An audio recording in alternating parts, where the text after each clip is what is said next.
sosmed itu lumayan marak juga ya soal orang yang celebrate singleness ya. Pergi naik gunung, terjun payung dan seterusnya. Happy single person daripada happy couple, happy single person. Kalau misalnya kamu mau menyimpan kekudusan, kamu juga have sex. Jadi itu kayak tantangannya as if lebih gede. Singleness tuh kayak calling gitu. Ini kayak self controlnya lebih banyak gitu ya. Ya itu menarik juga ya karena Yesus juga nggak nikah kan. Tapi menurut saya sih keluarga itu kan adalah yang didirikan oleh Tuhan sendiri kan ya. Entah kita dikasih karunia menikah atau karunia untuk single, perhatikan, bukan berarti kita nggak punya keluarga.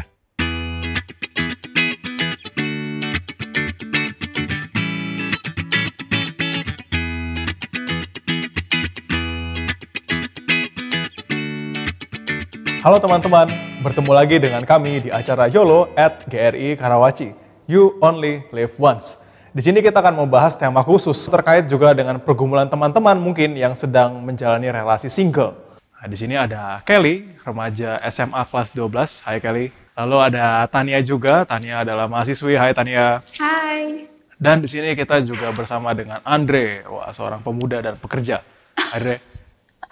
Dan ada narasumber, Pendeta Budi Sutrisno atau yang sering disebut juga Ko Him, Pendeta Him, asisten pendeta dari GRI Karawaci. Halo Ko. Halo. Nah, di sini kita akan membahas terkait dengan singleness. Kelihatannya pemuda dan remaja zaman sekarang cenderung memilih untuk hidup single. Saya tidak menjadikan itu sebagai pilihan hidup sih, karena saya tidak bercita-cita menjadi seorang single. Oh, itu jadi cita-cita ya, tidak bercita-cita jadi orang Saya single. tetap bersemangat untuk mencari pasangan. Oke.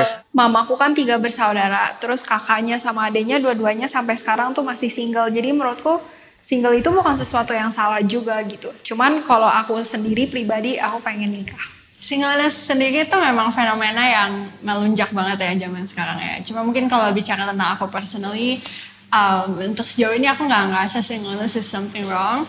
Dan aku nggak nutup diri sih gitu. Jadi salah satu survei yang saya temukan mengatakan bahwa hidup yang fulfilling itu justru nggak terlalu perlu adanya pernikahan. Hanya 16-17% orang yang melihat bahwa pernikahan itu menjadi bagian yang esensial dalam hidup yang fulfilling. Memang itu fenomena banget karena terutama dengan berkembangnya zaman, globalisasi, terutama feminisme juga ya. Sebenarnya nggak hanya terhadap perempuan sih, maksudnya ini juga terhadap laki-laki juga, di mana menjadi seorang individu yang bisa berdiri sendiri itu kayaknya keren, atau kayaknya aku udah cukup nih mencukupi diri aku sendiri, kayak itu udah nggak apa-apa juga. Maksudnya terdapat berbagai faktor juga, misalkan terutama kalau orang itu sudah tercukupi secara finansial, mungkin dia nggak merasa butuh gitu loh untuk memiliki orang lain, apalagi orang yang udah terbiasa misalkan hidup sendiri gitu seumur hidupnya. Saya pribadi sih, kalau hidup berpasangan itu ada partnya dan ada keindahannya sendiri sih. Jadi kita nggak bisa langsung klaim juga bahwa singleness itu berarti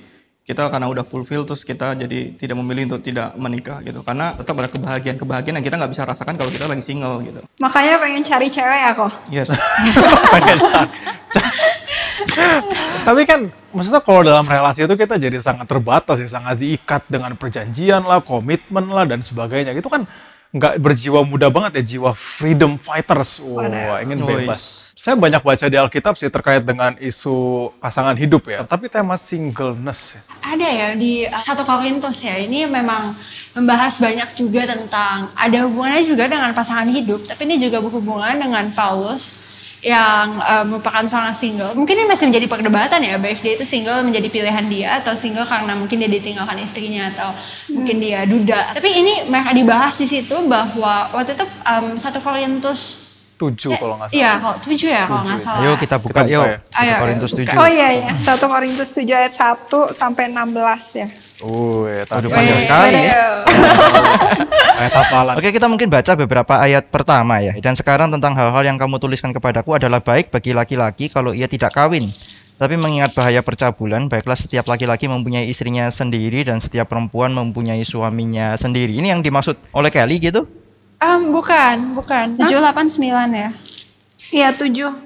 Tetapi setiap orang menerima dari Allah karunia yang khas, yang seorang karunia ini, yang lain karunia itu. Wait. Nah, ini dilanjutkan juga ayat 8. Tetapi kepada orang-orang yang tidak kawin dan kepada janda-janda aku anjurkan supaya baiklah mereka tinggal dalam keadaan seperti itu. Tetapi kalau mereka tidak dapat menguasai diri, baiklah mereka kawin, sebab lebih baik kawin daripada hangus karena hawa nafsu. Berarti mungkin ini bisa ada hubungannya dengan simbolik juga ya. Maksudnya berarti kalau memang kita memiliki hawa nafsu, mungkin we have a gift for marriage, tapi kita aja yang menunda-nunda atau kita aja yang menyangkal bahwa kita sebenarnya memiliki gift of marriage tersebut. Soalnya menarik ya 1 Korintus 7 ini karena langsung pembahasan dari Paulus gitu. Apalagi Paulus bilang seperti aku. Kita perlu mengerti konteks hidup zamannya Paulus sebenarnya ya. Jadi di dalam dunia kuno ya, khususnya orang-orang Yahudi sebenarnya, mereka melihat bahwa ya seharusnya yang normal, yang wajar itu adalah setiap orang itu menikah. Ya bahkan Talmud itu mengatakan kalau seorang laki-laki sampai umur 20 tidak menikah, dia hidup di dalam dosa. Itu ada ajaran di dalam Talmud gitu. Jadi itu satu dorongan untuk ya orang menikah. Kita tahu latar belakang Paulus kan ya. Paulus itu adalah seorang Farisi, tampaknya dia juga pernah punya posisi di Mahkamah Agama sehingga nanti dia bisa dapat surat dari Mahkamah Agama untuk mengejar orang-orang Kristen itu sebelum dia bertobat. Maka penafsir-penafsir itu ada yang mengatakan bahwa Paulus itu harusnya menikah. Tapi setelah dia menjadi Kristen mungkin ya ada dua kemungkinan. Yang pertama mungkin istrinya meninggal atau istrinya ya tidak mau jadi Kristen dan kemudian meninggalkan dia. Maka nanti di dalam 1 Korintus pasal yang ke-7 mulai ayat yang ke-12, kepada orang-orang lain aku, bukan Tuhan, katakan kalau ada seorang saudara beristrikan seorang yang tidak beriman dan perempuan itu mau hidup bersama-sama dengan dia, janganlah saudara itu menceraikan dia. Dan kalau ada seorang istri bersuamikan seorang yang tidak beriman dan laki-laki itu mau hidup bersama-sama dengan dia, janganlah ia menceraikan laki-laki itu. Karena suami yang tidak beriman itu dikuduskan oleh istrinya dan istri yang tidak beriman itu dikuduskan oleh suaminya. Andai kata tidak demikian, niscaya anak-anakmu adalah anak cemar, tetapi sekarang mereka adalah anak-anak kudus. Tapi kalau orang yang tidak beriman itu mau bercerai, biarlah ia bercerai. Dalam hal yang demikian, saudara atau saudari tidak terikat. Tapi Allah memanggil kamu untuk hidup dalam damai sejahtera. Nah, ada kemungkinan bahwa istrinya Paulus itu kemudian tidak mau ikut menjadi Kristen dan memilih untuk ya bercerai, gitu ya, meninggalkan Paulus dan Paulus kemudian tidak menikah lagi. Ya, tapi kita juga harus mengerti konteks ketika Paulus menuliskan surat 1 Korintus ini. Jadi dalam masa gereja awal kita tahu bahwa awalnya kekristenan itu masih disamakan dengan Yahudi. Yahudi itu mendapatkan kekhususan dari kekaisaran Roma, mereka boleh menyembah Tuhannya sendiri. Orang Roma pada akhirnya nanti akan mulai melihat ini beda dari Yahudi. Ya, karena orang Kristen itu mengatakan mereka menyembah satu yang namanya Yesus Kristus yang pernah jadi manusia. Ini ada sosok manusianya loh. Gitu kan ya. Kalau mereka mau menyembah Yesus yang adalah manusia, kenapa mereka nggak mau sembah kaisar? Memangnya Yesus ini lebih tinggi daripada kaisar.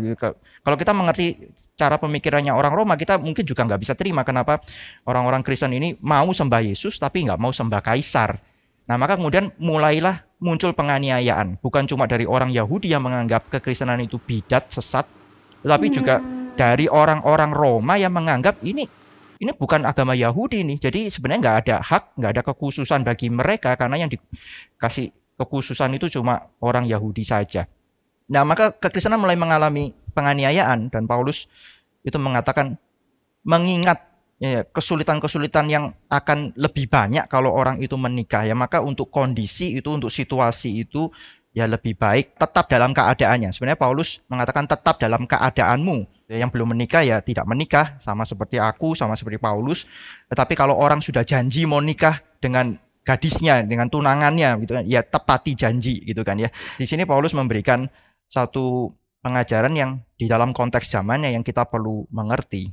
Maksudnya berarti tetap dalam keadaanmu supaya nggak makin teraniaya atau? Ya, kita tahu kan ya kalau penganiayaan itu muncul beda sekali antara orang yang sendiri dan kemudian ada orang yang punya tanggungan keluarga. Banyak orang kalau menderita sendiri bisa tanggung. Tapi kalau orang yang dikasihi itu mengalami penderitaan itu lebih sulit. Iya. Begitu ya. Tapi bagaimana kalau misalkan orang beralasan dengan konteksnya Paulus zaman itu dibawa ke saat ini gitu. Dimana ketika dia menikah mungkin dia tahu nih mempertimbangkan setiap resiko-resiko yang ada gitu ya. Ya itu yang tampaknya terjadi kan ya. Dengan survei yang tadi disebutkan. Dan ada juga orang-orang yang memakai 1 Korintus 7 ini untuk membela argumennya gitu. Padahal kalau kita mengerti konteksnya harusnya mereka nggak pakai ini gitu ya. Ada memang kalau kita di tempat-tempat di mana mungkin kekristenan mengalami penganiayaan, mungkin kita juga akan reconsider, kita akan mempertimbangkan ulang kita mau nikah atau enggak. Mungkin loh ya. Kemungkinan sekali kan ya. Ya. Tapi di dalam tempat yang normal kalau kita tidak mengalami kesulitan-kesulitan yang seperti yang dialami oleh Paulus dan orang Kristen mula-mula ya, kita juga harus mengerti prinsip yang diajarkan oleh Alkitab sebenarnya. Gini yang saya dengar-dengar juga nih, banyak yang justru memakai kitab ini untuk mendukung bahwa Tuhan itu mendukung atau mengatakan singleness tuh higher calling gitu. Maksudnya berarti menikah itu udah biasa gitu. Jadi singleness itu yang wow-nya gitu. Wow. Iya, nah, maksudnya banyak yang mengatakan gini, singleness kan kalau misalnya kamu mau menyimpan kekudusan, kamu juga have sex, terus kamu akan hidup sendiri. Berarti itu kayak tantangannya as if lebih gede kan, as if. Jadi kayaknya tuh singleness tuh higher calling gitu. Ini Kayak self controlnya lebih banyak gitu ya. Iya. Gue juga pernah dengar. Itu menarik juga ya, karena Yesus juga nggak nikah kan. Kalau Paulus mungkin kita masih bisa diskusi, tapi Yesus obviously nggak nikah gitu. Tapi menurut saya sih justru keluarga itu kan adalah yang didirikan oleh Tuhan sendiri kan ya. Manusia diciptakan berpasang-pasangan gitu. Dan kalau kita bilang tadi singleness adalah high calling, kenapa keluarga itu Tuhan yang dirikan sendiri gitu. Kita lihat kalau dari kitab Kejadian kan pada waktu penciptaan ya, ini sebelum manusia jatuh dalam dosa loh ya. Tuhan mengatakan bahwa tidak baik manusia itu seorang diri saja. Gitu kan ya. Itu perkataan Tuhan sebelum manusia berdosa. Jadi ini nggak ada urusannya dengan dosa gitu ya. Tapi Tuhan memang merencanakan bahwa manusia itu terus kemudian bisa ya ada pernikahan lah, yaitu satu institusi ya, yang di-establish oleh Tuhan sendiri pada waktu penciptaan. Jadi pasti nggak ada salahnya dengan pernikahan asal itu memang sesuai dengan prinsip-prinsip Alkitab ya. Kita nggak bicara tentang ya gay marriage atau yang lainnya gitu. Tapi yang sesuai dengan prinsip Alkitab itu nggak salah gitu. Ya ketika Yesus tidak menikah, kenapa? Nah tapi sebelum itu saya mau katakan bahwa Yesus tuh nanti akan menikah. Betul kan ya? Ya. Gereja. Kristus akan datang kedua kali untuk menjemput mempelai perempuan. Jadi sebagai mempelai laki-laki, dan gereja ya orang-orang percaya itu sebagai mempelai perempuan gitu kan ya, akan menikah kan. Kita semua akan menikah, baik kita yang menikah, benar-benar menikah, dan single, kita semua akan menikah. Kristus menikahnya sebenarnya juga bukan nanti. Itu kan already and not yet. Jadi sebenarnya kita sekarang itu juga ya sudah gitu ya, sudah di dalam relasi itu gitu ya. Dan bayangkan Kristus punya istri yang kayak kita, kayak wandelnya gitu kan ya, wah banyak masalah gitu. Nah, tapi saya mau mengajak teman-teman kita melihat di dalam dari Matius 19 ya. Mari kita lihat Matius 19. Ya, saya lebih baik mungkin baca dari ayat yang ke-11 ya. Akan tetapi ia, di sini Yesus ya, berkata kepada mereka, kepada murid-muridnya, tidak semua orang dapat mengerti perkataan itu. Perkataan apa? Tentang yang di atas. Itu tentang ya pernikahan, terus kemudian ada alasan untuk bercerai. Akan tetapi ia berkata kepada mereka, tidak semua orang dapat mengerti perkataan itu, hanya mereka yang dikaruniai saja.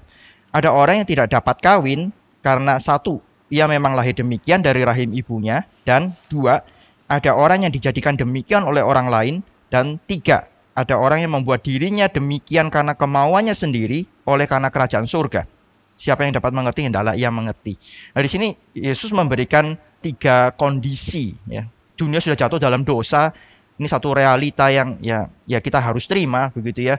Orang bisa dilahirkan cacat ya, dengan satu kecacatan sehingga membuat dia tidak bisa menikah. Terus kemudian ada juga orang-orang yang dipaksa atau dibuat seperti itu oleh orang lain.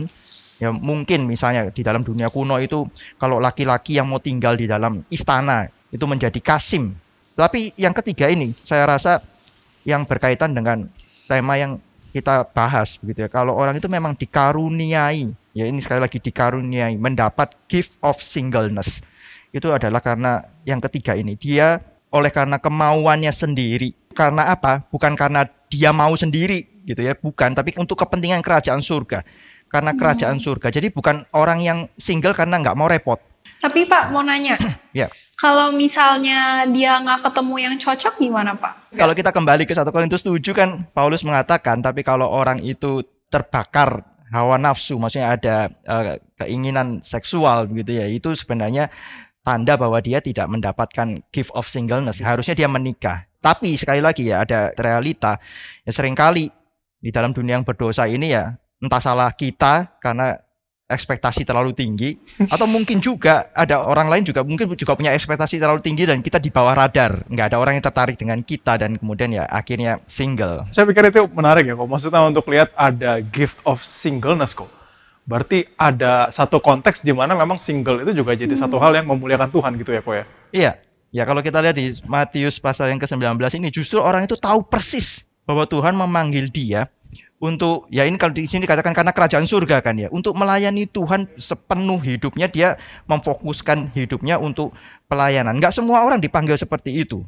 Gitu ya. Misalnya hamba Tuhan, saya dipanggil Tuhan penuh waktu, tapi Tuhan juga panggil untuk menikah. Gitu. Tapi misalnya ya, misionaris yang memang Tuhan panggil ke tempat-tempat yang pelosok, yang terpencil. Apalagi kalau itu perempuan, itu misionaris perempuan yang dipanggil Tuhan pergi ke satu tempat yang belum ada orang Kristen, tempat yang pelosok, yang terpencil. Kalau dia menikah, belum tentu suaminya mau ikut dengan dia. Kadang-kadang nggak harus jadi misionaris, jadi hamba Tuhan pun nggak tentu. Terus kemudian ada laki-laki yang mau nikah dengan hamba Tuhan perempuan. Maka ya kalau memang Tuhan memanggil dia tahu panggilannya, dan dia mau fokus untuk dia melayani Tuhan. Sementara tidak ada laki-laki yang kemudian misalnya mau sama-sama menjalankan panggilan itu, ya dia mungkin memilih untuk tidak menikah. Tapi dia tahu persis panggilannya. Ini yang penting. Tidak menikah itu kenapa? Jadi bukan sekedar nggak salah kan? Ya nggak salah gitu. Kalau dikatakan nggak salah ya mungkin nggak salah, meskipun Alkitab juga bilang tidak baik manusia itu seorang diri saja. Apakah berarti kalau kita lihat dari perkataan Yesus ini, seolah-olah sepertinya single itu dapat benar-benar pelayanan lebih serius atau lebih mencurahkan seluruh waktunya untuk dalam pelayanan seperti itu? Harusnya enggak gak sih? Kayak dari tadi maksudnya kita diskusi ya, yang aku dapat tuh justru nggak ada yang lebih baik gitu. Jadi kayak singleness, nikah itu bukan masalah apa yang lebih tinggi, apa yang lebih baik atau mulia, tapi itu berdasarkan kehendak Tuhan dalam hidup kita masing-masing gitu. Cuman mungkin Andre soroti itu dalam konteks waktu yang habis gitu ya. Kalau untuk orang single mungkin waktunya nggak akan habis untuk membesarkan anak, waktunya nggak akan habis untuk jaga rumah tangga dan sebagainya gitu kan. Dan mungkin ayat itu juga dipakai oleh beberapa ajaran Katolik gitu. Sebenarnya nggak selalu harus seperti itu. Gitu. Menikah itu juga bisa ada orang lain yang kemudian bersama-sama dengan kita menjalankan panggilan dengan lebih baik. Ya ingat ya, ketika Tuhan memberikan Hawa kepada Adam, Tuhan mengatakan Hawa ini adalah penolong yang sepadan bagi Adam. Berarti Adam untuk menjalankan panggilan Tuhan butuh penolong. Dan ketika Tuhan menyediakan Hawa, berarti Adam itu seharusnya bisa menjalankan panggilan Tuhan dengan lebih baik, karena ada Hawa yang bisa menolong dia. Nah jadi sekali lagi ini bukan ngomong mana lebih baik. Apakah menikah lebih baik daripada single, apakah single lebih baik daripada menikah. Alkitab mengatakan bahwa panggilan kita apa. Kalau kita dipanggil untuk menikah, menikahlah. Kalau kita dipanggil untuk single, tapi jelas loh ya, itu adalah untuk kerajaan surga, itu adalah untuk menggenapkan kehendak Tuhan dalam hidup kita.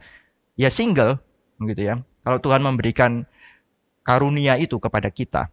Bagaimana sih kita bisa benar-benar tahu kalau misalkan our gift itu singleness atau our gift itu marriage. Dan maksudnya gift of singleness itu bentuknya kayak gimana? Apakah memang yang punya gift of singleness itu berarti yang memang full jadi hamba Tuhan atau full melayani di pendalaman misalkan, atau apa gitu yang mungkin terlihat unreachable, atau adakah media-media lain gitu yang bisa kayak okay, that means that you have a gift of singleness. Takutnya jadi alasan gitu gak sih, orang-orang cari alasan biar nggak nikah gitu? Iya bisa juga, bisa banget ke situ. Bisa juga, atau mungkin akhirnya malah orang-orang jadi mikir apa jangan-jangan saya harus nikah ya, tanpa mikir bahwa ada kemungkinan sebenarnya dia punya gift of singleness. Sebenarnya kalau perlu alasan, itu sebenarnya harusnya nikah gitu kan ya. Kalau perlu alasan untuk tidak menikah, mesti cari-cari alasan untuk tidak menikah gitu kan ya. Harusnya menikah dong ya. Karena dia sedang berusaha merasionalisasi ya, dia sedang membela ya, keinginannya untuk tidak menikah mungkin gitu ya. Nah buat saya setiap orang harusnya mengerti panggilannya ya. Ketika kita sebagai orang-orang Kristen, kita percaya kepada Tuhan, kita mengenal Tuhan, bertumbuh, Tuhan akan menyatakan panggilannya kepada kita. Ketika Tuhan menyatakan panggilan kepada kita, ini baik yang nikah, baik yang nggak nikah ya, dua-duanya sama gitu, maka kita akan tahu kita dipanggil untuk apa. Nah kalau kita sudah mengetahui hal itu, ya mari kita menjalankan panggilan kita. Itu bukan bicara saya senang atau saya nggak senang, tapi karena kita memang mau melakukan kehendak Tuhan, kita mau taat kepada kehendak Tuhan. Ingat yang tadi ya, Matius 19 ayat yang ke-12, yang bagian terakhir itu ya, orang itu memang tidak menikah karena kemauannya sendiri ya, demi kerajaan surga. Tapi berarti in a sense itu artinya memang kita nggak bisa ada tanda-tanda khusus atau bagaimana yang artinya oh gift gue tuh marriage atau gift gue singleness, tapi mungkin lebih ke kita harus mendekatkan diri ke Tuhan, komunikasi sama Tuhan. Sama juga kita akan lebih memahami sebenarnya Tuhan tuh mau kita kayak gimana. Yang penting kenali panggilan kita ya. Waktu bergumul dalam panggilan kita bisa lihat apakah Tuhan pimpin kita untuk single. Dan kalau nggak ada tanda-tanda Tuhan pimpin kita untuk single, berarti obviously Tuhan pimpin kita untuk menikah gitu. Menikah tuh jadi yang natural lah justru, bukan jadi yang perlu perlakuan khusus baru pikir, oh berarti gue mesti menikah gitu. Jadi kalau misalkan ada orang-orang nih, dia meminta saran kepada kita, mungkin dia memang tidak mau menikah, karena memang ada trauma-trauma masa lalu gitu ya, atau pengalaman buruk sama keluarganya, jadi dia memutuskan untuk tidak mau menikah. Apakah seperti itu kita tetap menyarankan bahwa ya udah kamu tidak usah menikah saja gitu? Kalau kamu Atau bagaimana memang- kasih jawaban apa? Kalau menurut saya sih ya Cari mungkin kehendak Tuhan. Itu, ya, ya, mungkin dia perlu lebih spesifik dari itu kali ya. Iya bercanda. Iya, iya. mungkin suruh dengerin talk show ini. Subscribe guys, subscribe. Kita juga mesti belajar ya apa yang dialami oleh orang tua kita, mungkin ya enggak semuanya kita alami juga kan ya. Betul kan ya, kalau dulu orang tua kita zaman perang, masa kita juga mesti zaman perang begitu kan ya. Kan enggak kan ya, kalau dulu orang tua kita mungkin pernikahannya tidak baik ya, kita melihat ada hal-hal yang kemudian ya mungkin bertengkar atau apa, bahkan mungkin bercerai sekalipun, itu belum tentu terjadi juga di dalam hidup kita. Justru kita sebagai orang-orang Kristen dipanggil untuk kemudian ya hidup menyatakan sesuai dengan kebenaran firman Tuhan kan ya, menyatakan yang lebih baik gitu. Satu kehidupan pernikahan yang seharusnya tuh bagaimana begitu. Kita dipanggil justru untuk menyatakan terang Tuhan, menyatakan kebenaran Tuhan. Harusnya seperti itu. Bukannya terus kemudian malah mundur dong ya. Bukannya terus kemudian malah terikat dengan trauma-trauma masa lalu dan lain sebagainya. Ya Tuhan memberikan penebusan kepada kita. Ya, itu termasuk bagaimana kita bisa dipakai oleh Tuhan untuk menebus hal-hal yang ya memang sudah rusak karena dosa. Faktor lain juga misalnya kok karena takut bertemu dengan laki-laki yang nggak pas.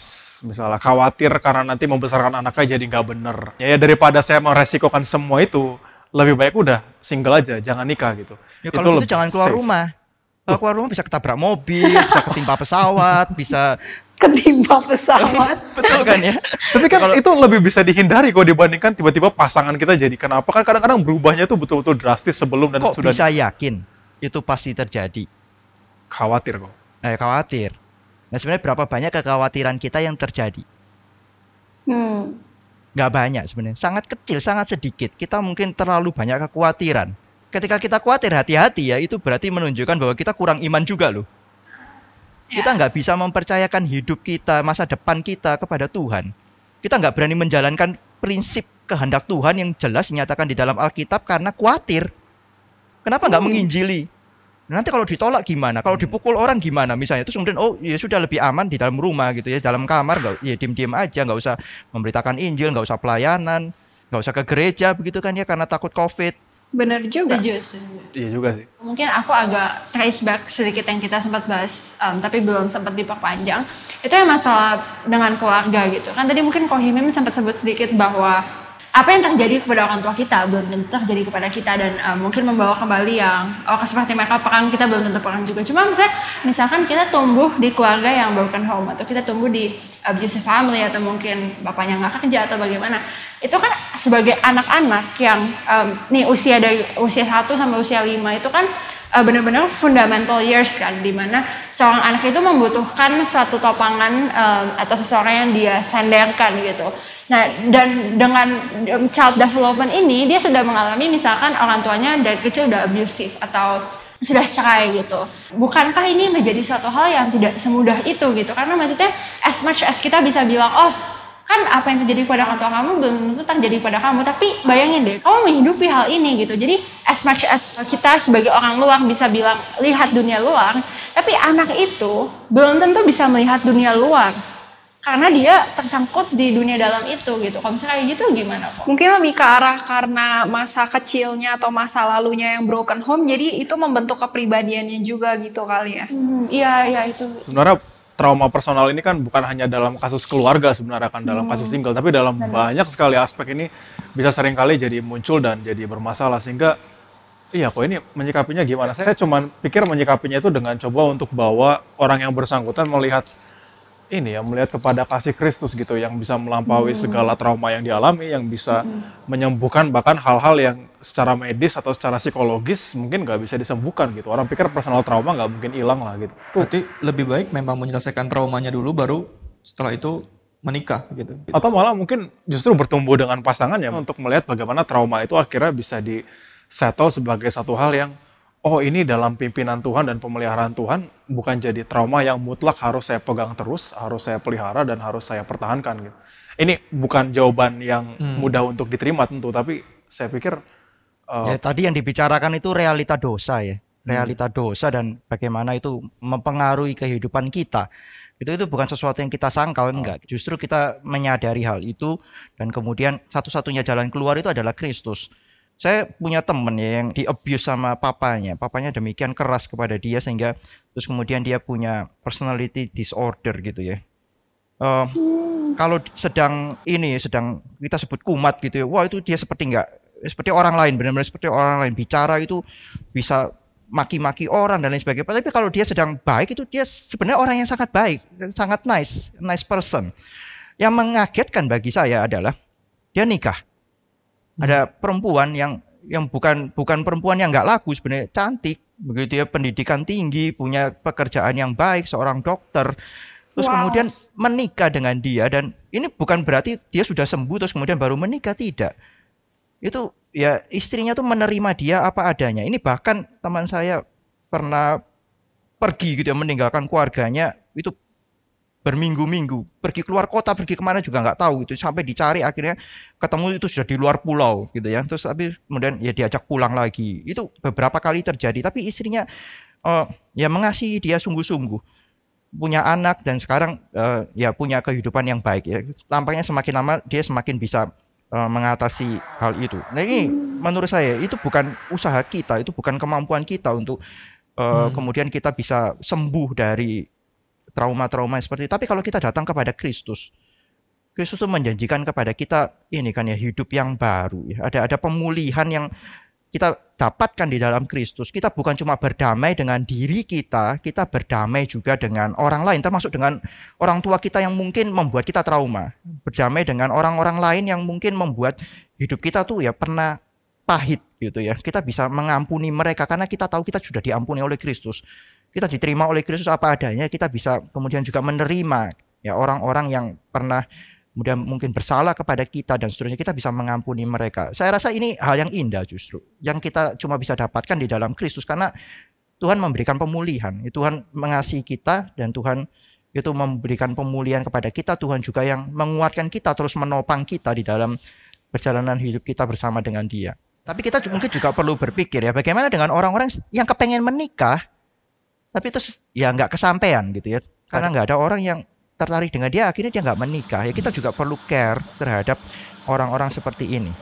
Nah, saya mengingatkan teman-teman, kita nanti entah kita dikasih karunia menikah atau karunia untuk single, perhatikan, bukan berarti kita nggak punya keluarga. Gereja itu adalah keluarga. Ini kita harus bersyukur untuk hal ini. Kita punya Bapa di surga. Kita mungkin ya bisa kecewa dengan papa kita, dengan orang tua kita, tapi kita punya Bapa di surga.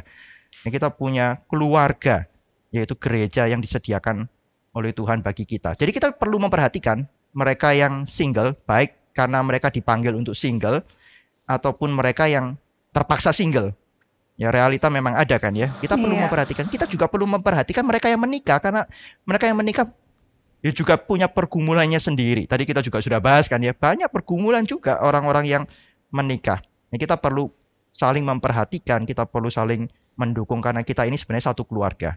Bagi orang-orang yang punya gift of singleness, sebenarnya mereka juga boleh nggak sih kok untuk punya keluarga melalui adopsi misalnya, untuk punya anak gitu kok? Wow. Kalau secara legal, secara hukum ya kemungkinan boleh begitu kan ya, karena asal dia memang dinilai mampu untuk terus kemudian mendidik, membesarkan anak itu yang dia adopsi gitu ya. Tetapi pertanyaan saya adalah apa yang dia akan ajarkan kepada anak yang diadopsi? Maksudnya begitu ya? Konsep keluarga? Iya, konsep keluarga. Kalau dia memang mendapatkan karunia untuk single, harusnya dia juga nanti akan mengajarkan konsep yang benar kepada anaknya ya, untuk cari panggilan Tuhan, untuk cari kehendak Tuhan. Nah, tapi tadi terkait dengan singleness ya, saya pikir ada satu hal lain yang mungkin bisa menyebabkan kenapa singleness ini jadi satu hal yang agak populer, itu adalah ya mungkin karena ada kecenderungan individualis. Sosmed itu lumayan marak juga ya soal orang yang celebrate singleness ya. Orang-orang yang happy sendiri, pergi naik gunung dan sebagainya, terjun payung dan seterusnya. Itu juga kan happy single person gitu loh. Daripada happy couple, happy single person. Itu kan kayaknya menarik juga ya. Ya, itu memberikan gambaran-gambaran yang indah kan ya. Hidup single itu indah daripada menikah, aduh banyak repotnya gitu kan. Mungkin itu membuat banyak orang muda memikirkan seperti itu. Ya, tapi ya saya rasa itu bukan hal yang real, ya. Itu bukan hal yang Tuhan rancang untuk kita. Kita perlu mengingat kembali kepada apa yang dinyatakan oleh Alkitab, karena kita sebenarnya nggak bisa menemukan diri kita sendiri ya, tanpa kita kembali kepada Alkitab ya. Tuhan yang menciptakan kita, Tuhan yang mendesain kita, maka kita harus kembali kepada Alkitab untuk kita tahu diri kita itu sebenarnya siapa. Ingat, jangan lupa ya, kita ini gambar dan rupa Allah, dan Allah kita adalah Allah Tritunggal. Allah Tritunggal itu bukan satu pribadi. Allah Tritunggal itu 3 pribadi. Yang mereka di dalam kekekalan itu berelasi satu dengan yang lainnya. Maka kita manusia yang diciptakan oleh Tuhan seturut dengan gambarnya itu butuh relasi yang real dengan pribadi yang lain. Maka tadi saya katakan, kalaupun dapat karunia untuk tidak menikah, untuk single, jangan lupa tetap punya keluarga. Itu menarik ya, Allah kita Allah Tritunggal, tapi lalu kita sendiri mencoba untuk bisa tunggal gitu. Itu pada diri kita Maksa sendiri. banget. Iya. Nggak pernah cukup ya. Iya. Nggak pernah cukup. Karena Allah yang cukup pada dirinya sendiri itu 3 pribadi. Saya pikir itu ada muncul di dalam gambaran Kejadian juga ya, waktu Adam sama Hawa kan masing-masing adalah dengan Tuhan dulu kan ya. Ada Adam sendiri dengan Tuhan, Hawa juga waktu dibentuk dari Adam, ada masa di mana Hawa sendiri dengan Tuhan gitu. Maksudnya ada mereka masing-masing sebagai individu di hadapan Tuhan. Lalu akhirnya dipersatukan juga di hadapan Tuhan. Jadi ya memang bukan meniadakan ruang untuk personal relationship with God ya. Justru kan 2 orang yang sama-sama ikut Tuhan jadi mencintai, dan karena cinta itu justru makin ikut Tuhan gitu. Saya pikir justru keindahannya di situ. Jadi sebenarnya basicnya itu adalah ya relasi kita dengan Tuhan dulu gitu baru. Maka itu masa-masa ini kalian muda, belum mungkin ya ada yang baru kuliah dan seterusnya. Ya, harusnya sebelum itu juga, sebelum umur kalian juga harusnya dari muda begitu ya. Mari kita mengenal Tuhan. Ya, mari kita bertumbuh mengenal Tuhan dan berdoa kepada Tuhan, Tuhan nyatakan kehendak. Ketika kita berdoa seperti itu, hati kita juga dilatih Tuhan untuk mau taat. Sehingga ketika Tuhan menyatakan kehendaknya, kita akan terima kehendak Tuhan itu, kita akan taat, kita akan melakukannya. Ya. Saya rasa kalau kita orang Kristen yang sungguh-sungguh, kita nggak akan main-main. Baik menikah maupun tidak menikah, kita nggak akan main-main di dalam hal ini. Karena kita hidup di hadapan Tuhan. Ya, kita mengucap syukur untuk kesempatan yang Tuhan berikan di mana kita boleh berdiskusi bersama-sama terkait dengan tema singleness dan bagaimana hal itu boleh dibahas dalam Alkitab. Kiranya hal ini boleh menjadi berkat bagi teman-teman sekalian, dan tunggu juga episode-episode kami selanjutnya dengan tema-tema yang berbeda lagi. Tuhan memberkati.